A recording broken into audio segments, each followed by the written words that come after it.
കഴിഞ്ഞു. എല്ലാവരും ഭയങ്കര ഹാപ്പി ആണെന്ന് വിശ്വസിക്കുന്നു. കാര്യം നമ്മുടെ എക്സാം ഭയങ്കര ഈസി ആണെന്നാണ് റിവ്യൂസ് പറഞ്ഞത്. കാര്യം എൻ്റെ ഒരുപാട് സബ്സ്ക്രൈബേഴ്സ് എനിക്ക് ഇൻസ്റ്റാഗ്രാമിൽ മെസ്സേജ് അയച്ചു, ചേച്ചി എളുപ്പമായിരുന്നു, കുറേ അധികം പേര് റിപ്പീറ്റ് ചെയ്യാൻ തയ്യാറെടുത്ത് നിൽക്കുന്നു, കുറച്ചധികം പേര് ക്ലാറ്റ് പ്രിപ്പയർ ചെയ്യാൻ വേണ്ടി നിൽക്കുന്നു. അതൊക്കെ മറ്റൊരു സൈഡാണ്. പക്ഷെ എഴുതിയവരെല്ലാം അത്രമേൽ പറയുന്നു നല്ല എക്സാം ആയിരുന്നു, എല്ലാം എഴുതാൻ പറ്റിയെന്ന് പറയുന്നു. സോ നമുക്കൊന്ന് എക്സാം അനലൈസ് ചെയ്യണ്ടേ? ഞാൻ ഒരുപാട് കുട്ടികൾക്ക് അങ്ങോട്ട് മെസ്സേജ് അയച്ചിരുന്നു, അതുപോലെ എക്സാം എങ്ങനെ ഉണ്ടായിരുന്നു ചോദിച്ചു. കാര്യം നമുക്ക് എക്സാം ഒന്ന് അനലൈസ് ചെയ്യുന്ന സമയത്ത് എങ്ങനെയായിരുന്നു എന്തായിരുന്നു പലരുടെ അഭിപ്രായങ്ങൾ ചേർത്ത് വെച്ചോണല്ലോ ചെയ്യാൻ. സോ എല്ലാവരും ഒരേ സ്വരത്തിൽ പറയുന്നു ഈസി ആയിരുന്നു, അത്രയ്ക്ക് ഈസി ആയിരുന്നു എക്സാം. എനിവേ ഞാൻ എഴുതിയ സമയത്ത് ഭയങ്കര ഡിഫിക്കൽട്ടായിരുന്നു എനിക്ക് എക്സാം. കാര്യം എന്ന് വെച്ച് കഴിഞ്ഞാൽ ഞങ്ങൾ എഴുതിയ സമയത്ത് സിനോണിംസ് അനോണിംസ് ഒക്കെ എടുത്ത് കളഞ്ഞു. ആ ഒരു ക്വസ്റ്റ്യൻസേ ഇല്ലായിരുന്നു. ഒരൊറ്റ ക്വസ്റ്റ്യൻ പോലും സിനോണിംസ് അനോണിംസിന് ചോദിച്ചിട്ടില്ല. പിന്നെ വരുന്ന കാര്യം എലിവേഷൻ ആൻഡ് ഡിപ്രഷൻ ആഡ് ചെയ്തു. നമ്മൾ നോക്കാതെ പോയ ഒരു പോർഷൻ ആയിരുന്നു. എനിവേ അങ്ങനെ കുറച്ച് ഡിഫിക്കൽട്ടീസ് ഞങ്ങൾ എഴുതിയ സമയത്തുണ്ടായിരുന്നു. പക്ഷേ ഈ വട്ടത്ത് മോക്ക് കുറച്ച് ടഫായിരുന്നു. മോക്ക് കണ്ടപ്പോൾ ഭയങ്കര പേടി തോന്നി. എക്സാം കൊളമാകും, തോറ്റ് എന്നുള്ളൊരു കൺസെപ്റ്റിലായിരുന്നു എല്ലാവരും ഇരുന്നതെന്ന് വിചാരിച്ചിരുന്നപ്പോൾ ഇടിവെട്ട് പോലെ എക്സാം ഭയങ്കര സിമ്പിൾ ആയിരുന്നു എന്ന് പറഞ്ഞു. ഭയങ്കര ക്വസ്റ്റ്യൻസ് കണ്ടപ്പോൾ അയ്യോ ഇതാണോ ക്ലിയർ എന്ന് തോന്നിപ്പിക്കുന്ന തരത്തിലുള്ള ക്വസ്റ്റ്യൻസ് ആയിരുന്നു വന്നിരുന്നതെന്ന് പറയുന്നു. ഫോർ എക്സാമ്പിൾ കോൺസ്റ്റിറ്റ്യൂഷന്റെ കേസ് ഒക്കെ എടുക്കുകയാണെന്നുണ്ടെങ്കിൽ ഭയങ്കര ഡൗൺവർത്തിൽ പോയിട്ടാണ് ക്വസ്റ്റ്യൻസ് ഇട്ടിരിക്കുന്നത്. നമ്മുടെ നാഷണൽ ബേർഡ് എന്താണ്, റിപ്പബ്ലിക് ഡേ, അതുപോലെ പ്രസിഡന്റിനെ കുറിച്ച് 1-2 ക്വസ്റ്റ്യൻസ്, ഹൈക്കോർട്ടിലെ ജഡ്ജിയുടെ കാലാവധി ആൻഡ് ആർട്ടിക്കിൾ 27 ആണോ 72 ആണോ എന്നറിയില്ല, അതിനെപ്പറ്റി ചോദിച്ചിട്ടുണ്ടായിരുന്നു. പിന്നെ അതുപോലെ തന്നെ എന്താണ്, ഞാൻ കുറച്ച് അധികം എഴുതി വെച്ചിട്ടുണ്ട്. എല്ലാവരുടെയും അഭിപ്രായങ്ങളും ക്വസ്റ്റ്യൻസും എല്ലാം പല പിള്ളേരോട് ചോദിച്ചിട്ട് എഴുതി വെച്ചേക്കാണ്. സോ പിന്നെ ചോദിച്ചത് IPC എടുക്കുകയാണെന്നുണ്ടെങ്കിൽ തെഫ്റ്റിനെ കുറിച്ച് ചോദിച്ചിരുന്നു. ഈ മെൻസ്ട്രിയ അല്ലെങ്കിൽ ആക്ടിസ്ട്രിയ എന്ന് പറയുന്നത് നിങ്ങൾ മസ്റ്റായിട്ടും നോക്കേണ്ട ഒരു പോർഷനായിരുന്നു. കാര്യം ഞാൻ കഴിഞ്ഞ ഒരു സിലബസിന്റെ വീഡിയോയിൽ നിങ്ങളോട് പ്രത്യേകം പറഞ്ഞിട്ടാണ് ഒരു ക്രൈമിൽ ഭയങ്കര ഇമ്പോർട്ടൻ്റ് ആയിട്ടുള്ള 2 സ്റ്റേറ്റുകളാണ് ഈ പറഞ്ഞ മെൻസ്ട്രിയ ആൻഡ് ആക്ടിസ്ട്രിയ എന്ന് പറയുന്നത്. സോ അതിൽ നിന്ന് ചോദിച്ചിട്ടുണ്ടായി. പിന്നെ റോങ് സ്റ്റേറ്റ്മെന്റ്, ഇംഗ്ലീഷിന്റെ കേസ് എടുക്കുകയാണെന്നുണ്ടെങ്കിൽ റോങ് സ്റ്റേറ്റ്മെന്റ്, ഇറേഴ്സ്. ഞാൻ കഴിഞ്ഞ ലാസ്റ്റ് വീഡിയോയിൽ ഞാൻ പറഞ്ഞിട്ടുണ്ടായിരുന്നു ഇറേഴ്സ് നോക്കിയിട്ട് പോകണമെന്ന് പറഞ്ഞിട്ടുണ്ടായിരുന്നു. പിന്നെ നമ്മുടെ ലീഗൽ ആപ്റ്റിറ്റ്യൂഡിൻ്റെ അകത്തുനിന്ന് കുറേ ക്വസ്റ്റ്യൻസ് കോൺസ്റ്റിറ്റ്യൂഷനിൽ നിന്നാണ് ചോദിച്ചിരുന്നത്. സോ മാക്സിമം നിങ്ങൾക്ക് ലീഗലിൽ നിന്ന് സ്കോർ ചെയ്യാൻ പറ്റുമെന്ന് ഞാൻ വിചാരിക്കുന്നു. കുറേ എളുപ്പമായിരുന്നു കുട്ടികൾ പറയുന്നു. പിന്നെ ഇംഗ്ലീഷിന്റെ കേസ് എടുക്കുകയാണെങ്കിൽ സിനോണിംസ് അനോണിംസ് എല്ലാം ചോദിച്ചിട്ടുണ്ടായി. ഇംഗ്ലീഷ് ഭയങ്കര ഈസി ആയിരുന്നു എന്നാണ് കുട്ടികളെല്ലാം ഒരേ സ്വരത്തിൽ പറയുന്നത്. പിന്നെ റീഡിങ് കോംപ്രിഹെൻഷൻ്റെ എടുക്കുകയാണെന്നുണ്ടെങ്കിൽ എന്താണ് ഭയങ്കര ഒളിമ്പിക്സിന് റിലേറ്റഡ് ആയിട്ടുള്ള ഒരു പാസേജ് ആണ് വന്നിരുന്നത്. അതെല്ലാം എല്ലാ പാസേജും ഒരുപോലെ സിമിലർ ആയിരുന്നു എന്ന് പറയുന്നത് കേട്ടു. ഒന്നിന്റെ ബാലൻസ് പോലെയൊക്കെയാണ് ഫീൽ ചെയ്തതെന്ന് കുട്ടികൾ പറയുന്നു. സോ അങ്ങനെ ആയിരുന്നോ? നിങ്ങൾ നിങ്ങളുടെ അഭിപ്രായങ്ങൾ ഈ കമന്റ് ബോക്സിൽ ഇടാൻ പറ്റുന്നവരിടുക, പറ്റാത്തവരിടണ്ട. Okay fine. എക്സാം കഴിഞ്ഞിട്ട് നമ്മളൊന്നും പറഞ്ഞിട്ട് കാര്യമില്ല. പിന്നെ GKയുടെ കേസ് എടുക്കുകയാണെന്നുണ്ടെങ്കിൽ നമുക്കറിയാം 45 ക്വസ്റ്റ്യൻസ് ആയിരുന്നു നേരത്തെ ഉണ്ടായിരുന്നത്. അത് പിന്നീട് കുറച്ചിട്ട് 25 ക്വസ്റ്റ്യൻസ് ആയിരുന്നു ഈ കഴിഞ്ഞ എക്സാമിന് ഉണ്ടായിരുന്നത്. ലക്ഷദ്വീപിനെയൊക്കെ റിലേറ്റ് ചെയ്തിട്ടുള്ള ക്വസ്റ്റ്യൻസ് ഉണ്ടായിരുന്നു എന്ന് പറയുന്നു കുട്ടികൾ. അതുപോലെ പിന്നെ സ്പോർട്സിന്റെ കേസ് എടുക്കുകയാണെന്നുണ്ടെങ്കിൽ T20 ഫൈനൽ വന്ന ആരാണെന്നോ ഒക്കെ ചോദിച്ചിട്ടുണ്ടായിരുന്നു. സൗത്ത് ആഫ്രിക്കയാണ് അതിന്റെ ആൻസർ വരുന്നത്. പലരും വേൾഡ് കപ്പ് ചിന്തിച്ച് ഓസ്ട്രേലിയ ചിന്തിച്ചുകൊണ്ടിരുന്നവരുണ്ട്. അതെന്തോ ഓപ്ഷനിൽ കൊടുക്കും. ഓസ്ട്രേലിയ ഓപ്ഷനിൽ ഉണ്ടായിരുന്നോ എനിക്കറിയില്ല, ഞാൻ കണ്ടില്ല ക്വസ്റ്റ്യൻസ്. പിന്നെ ഞാൻ പിള്ളേർ പറഞ്ഞു വെച്ചിട്ടാണ് ഈ എക്സാം അനലൈസ് ചെയ്യുന്നത്. ആൻസർ കീ ഞാൻ കണ്ടിരുന്നു, ആൻസർ കീ വന്നിട്ടുണ്ട്. എല്ലാവരും പറ്റുന്നവരൊക്കെ പോയി ചെക്ക് ചെയ്യുക. മെന്റൽ എബിലിറ്റി എന്ന് പറയുമ്പോൾ നേരത്തെ 15 ക്വസ്റ്റ്യൻസ് ആയിരുന്നു, അത് 10+ ക്വസ്റ്റ്യൻസ് ആയിട്ടാണ് 10, 11, 12 ആ ഒരു റേഞ്ചിലായിരുന്നു മെന്റൽ എബിലിറ്റി വന്നത്. പിന്നെ അതുപോലെ തന്നെ നമ്പർ സീരീസ് ഈ വട്ടത്തിനകത്ത് ഇല്ലായിരുന്നു, നമ്പർ സീരീസ് കുറവായിരുന്നു. കോഡിങ് ഡീകോഡിങ് ഒക്കെ ഉണ്ടായിരുന്നു. പിന്നെ എന്തായാലും ആൻസർ കീ വന്നിട്ടുണ്ട്, നിങ്ങളെല്ലാം മാക്സിമം ചെക്ക് ചെയ്യുക. കറണ്ട് അഫയേഴ്സ് നോക്കിയിട്ട് പോകാൻ ഞാൻ പറഞ്ഞിട്ടുണ്ടായിരുന്നു, എല്ലാവരും നോക്കിയെന്ന് വിചാരിക്കുന്നു. ഇംഗ്ലീഷിന്റെ കേസ് എടുക്കുകയാണെങ്കിൽ ഇഡിയംസ് എന്തൊക്കെയാണ് ചോദിച്ചത്? ഇഡിയംസ് അതായത് break the leg, I mean good luck ആണ് അതിന്റെ ആൻസർ ഒക്കെ വരുന്നത്. അങ്ങനെ കുറച്ച് ഇഡിയംസ് ചോദിച്ചിട്ടുണ്ടായിരുന്നു. വെക്കാബുലറി ഭയങ്കര എളുപ്പമായിരുന്നു. ഗ്രാമറിന്റെ കേസ് എടുക്കുകയാണെന്നുണ്ടെങ്കിൽ എന്താ ചോദിച്ചത്? പ്രപ്പോസിഷൻസ് ഒക്കെയാണ് ചോദിച്ചത്. അതുപോലെ തന്നെ റിപ്പോർട്ട് സ്പീച്ച്, ഡയറക്റ്റ് ഇൻഡയറക്റ്റ് ചോദിച്ചിരുന്നു. ആൻഡ് കുറച്ച് വ്യത്യസ്തമായി നമുക്ക് തോന്നിയത്, എന്നോടൊരു കുട്ടി എനിക്ക് ഇന്നലെ മെസ്സേജ് പറഞ്ഞു ഇൻട്രോഗേറ്റീവ് സെന്റൻസിലേക്ക് ചേഞ്ച് ചെയ്യുന്ന ഒരു ക്വസ്റ്റ്യൻ ഉണ്ടായിരുന്നു.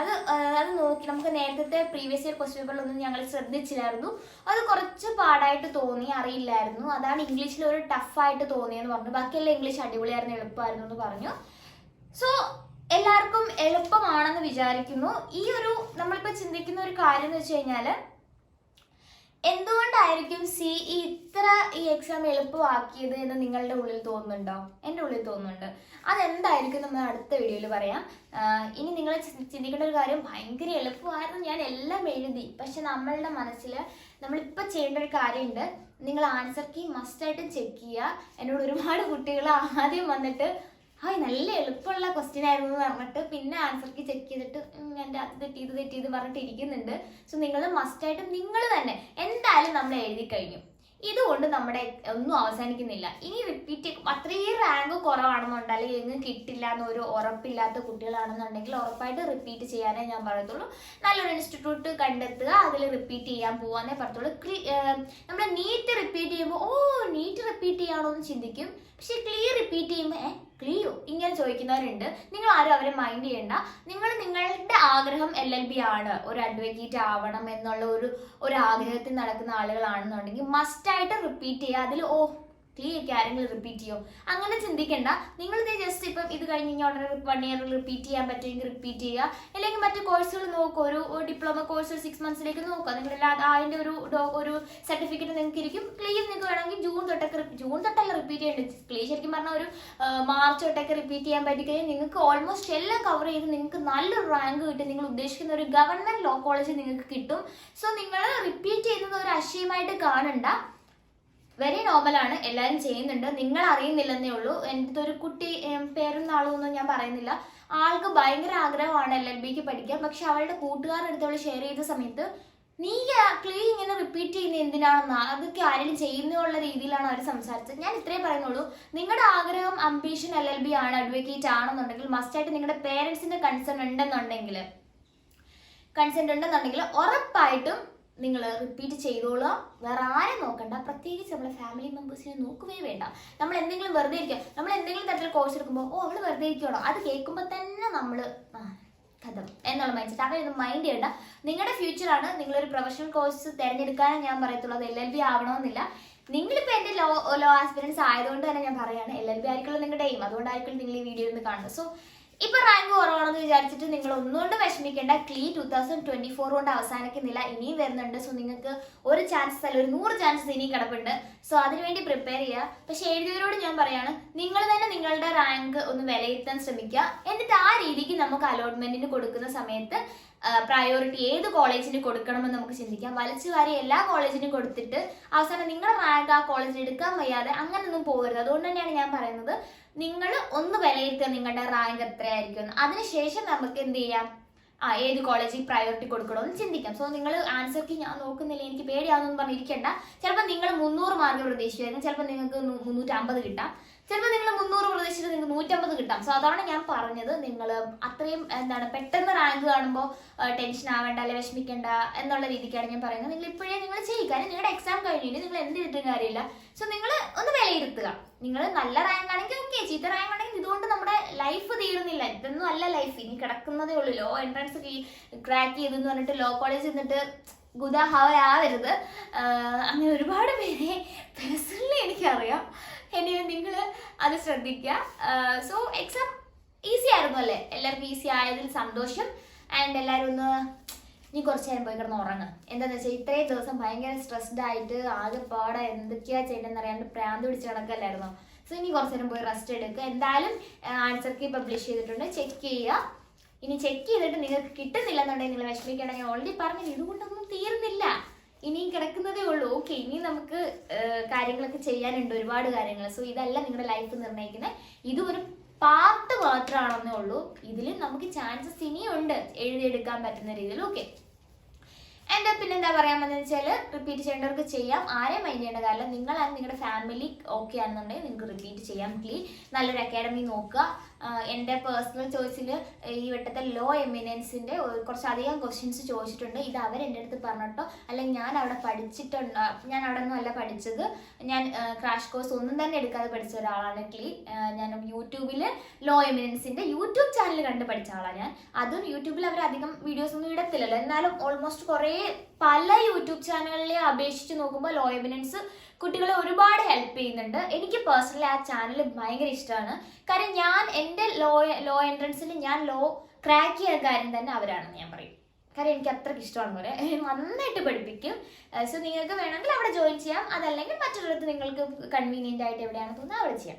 ഓക്കെ, എൻ്റെ പേഴ്സണൽ ചോയ്സ് ലോ എമിനൻസ് ആണ്. അത് അവരെൻ്റെ അടുത്ത് പറഞ്ഞിട്ടോ ഞാൻ അവരെൻ്റെ പ്രൊമോഷനോ അല്ലെങ്കിൽ അവർക്ക് എന്തെങ്കിലും ഫേവർ ചെയ്യുന്ന ഒന്നുമല്ല. ഞാൻ എൻ്റെ എക്സ്പീരിയൻസ് വെച്ച് പറയുകയാണ്, എനിക്ക് ലോ എമിനൻസ് അടിപൊളിയായിരുന്നു.